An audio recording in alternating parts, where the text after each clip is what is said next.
Hey guys, what's going on? It's me, Paterson. Welcome to a new Reddit critique where I take your designs that you've posted to the subreddit and I critique them.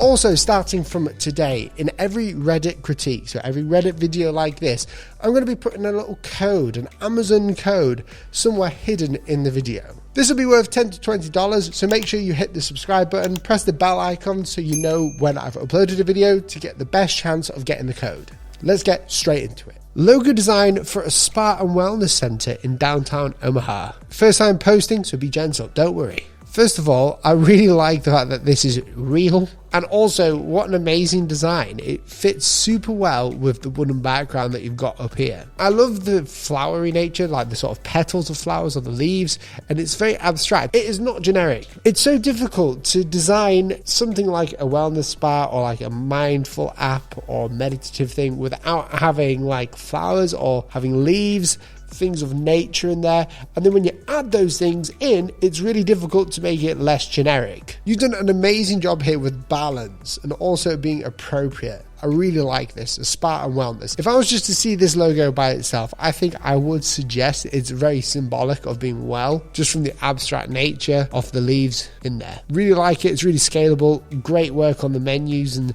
what you can get here, that's great. And yeah, very Scandinavian, I will say. Dude, that is amazing work. This next one, this is a concept design of mine for a logo title design of a video game eco simulation. It's quite busy. Foester, is that what it says? Foster? It's either Foester or Foster. I do like the stylization of it. I think the aesthetic is cool. You got the neon in there. It kind of looks like cyberpunk. It's one of those like cyberpunk neon signs that you see in that video game Stray one.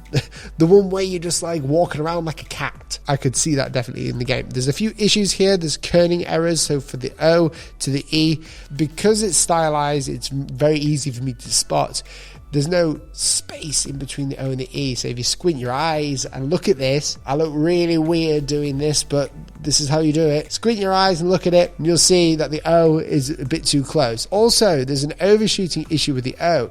You have lined up the O here exactly to where the E is. If you just draw a line on top of that O, it's exactly. Now, the problem with that, and I've said this all the time, especially on the Reddits, is that you need to overshoot. Let me bring up a font app. This is called Glyphs. Glyphs is how I create fonts. So for instance, let's go to the U here. This is the good one to look at. We have the grid. So up here, we've got a straight line generally up here, and we create 2 points for this U here.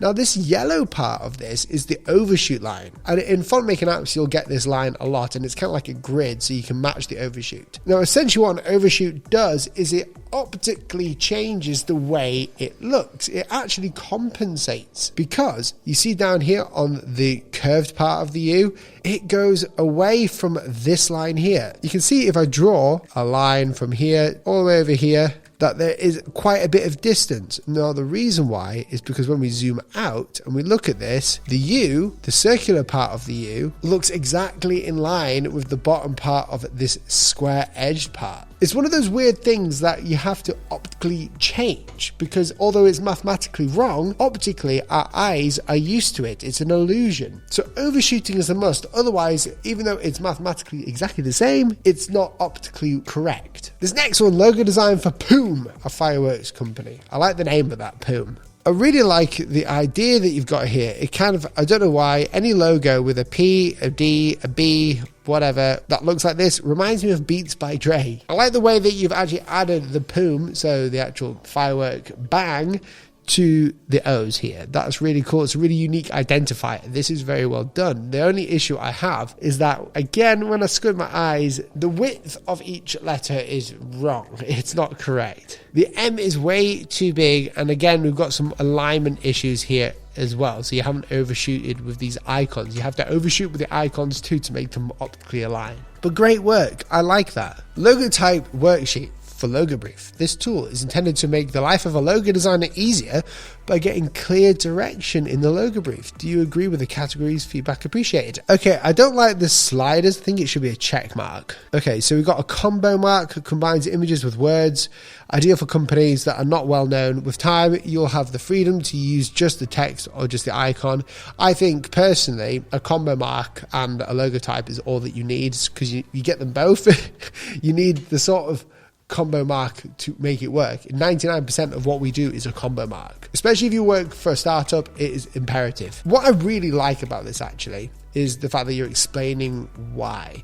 So this is a great little hack sheet, I think, for anyone who's on a call with a client or quickly needs to get a client to understand. You don't show them the sheet, but you can list off names of companies. You guys need to go onto the Reddit, join it, check it out, and also give this guy, Biagio, I'm sorry if I butchered your name, you need to give him some massive props. The next one, just a simple logo I made for myself. Any critiques are welcome. I'm not sure what this means or what the context is, but I can tell you, really, it's a nice icon. That's all I can say.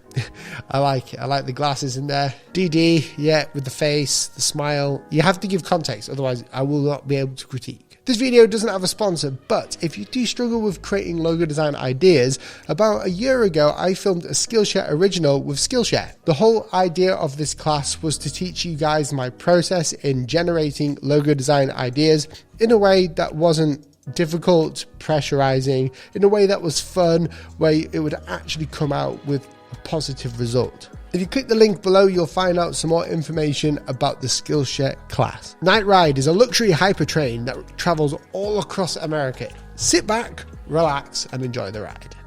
First of all, I haven't even clicked on this yet, but what I like about it is the type. That is really clever. I love the way that the G and the R are the unique identifiers. When you have a logo type that is just basically text, you need to have a unique identifier. The G and the A, it's showing sharp, it shows speed, it shows movement. It's kind of like the whip of the train as it's going past. I love the colors, very professional. Luxury hypertrain. You've hit that. Love the mock-up as well. Really good, love it. Lift It is a company which provides users with weightlifting programs, catering towards them via an app. What I like is the red. Red is very passionate, very strong, very oomph colour. Red and white looks clean. The logo itself, very gym-esque. It kind of looks like a dumbbell, and you can see down here, as you've written, we've got the letter L, closed fist, and a dumbbell. You've added this in correctly. This is great to show clients, by the way. Big shout out to ShanMax5. I love the way that you've presented this, actually. It's very concise, looks really good. Typeface is great, kerned professionally. I love the way that you've chosen the typeface very carefully as well. It's not just any old one. I don't know which one it is. I can't even think of it, but having italicized means movement, means power. Block caps is very appropriate for the name. The actual logo, you've got these gradients in there as well, which adds an extra layer of depth, which I really appreciate too with this design. Very balanced, very good. Let's look at the top of this year. So someone did a Mazda redesign new concept. So I'm going to look at the top for a bit because I want to see some really decent designs. I just got the feeling for it. Original Mazda logo, the new one. It does look a little bit like Meta, but I don't think it would class it as Meta at all. I don't think there would be a problem, if I'm being honest. I like that. That's really cool. 7 months ago, someone posted this. Hi, everyone. This is the logo for Laser Tag Arena Red Shot. I won a logo contest with this. I like the dot for the red and the sort of laser that's being fired out of the art. That's really clever. It indicates the icon there too, so you can actually scale this with just the art and people would recognize it. It's the unique identifier of the logo mark. There you go. Perfect. Yeah, I'm not surprised you won a competition. I think the way that you've presented it is subpar compared to the actual design. You've just shown the logo. If I were you, I would never show the logo, just like, on black and white, because it leaves me to look at like my experiences and my imagination rather than what you're wanting to portray. Always have mock-ups. Always show context and how it could be used. I know you've got an app icon in there, which is as close as you've gotten, but let's get this on t-shirts. Spend that extra couple hours just getting them onto the mock-ups. Yeah, I agree with everyone else on here. It's really clean, tidy. There's only one part that I want to zoom in on, but Reddit doesn't want me to. It won't load in, which is this S. There's a problem with the S down here. It kind of looks not straight. I think you need to do some guiding on the S. It kind of looks a bit strange right there. If you're a designer and you want to show your work, get it on the subreddit. It's free to join. Just join it. Upload your work, let it be upvoted. As for feedback, it's not just me that gives them. Everyone comments on everyone else's posts, which is amazing. If you want to watch more Reddits, there's loads there. I think there's nearly 50 now. And also, make sure to hit that bell down below so you're notified whenever I upload a new video. And let me know who got the Amazon gift card. Comment down below, and I'll see you in the next video. Goodbye.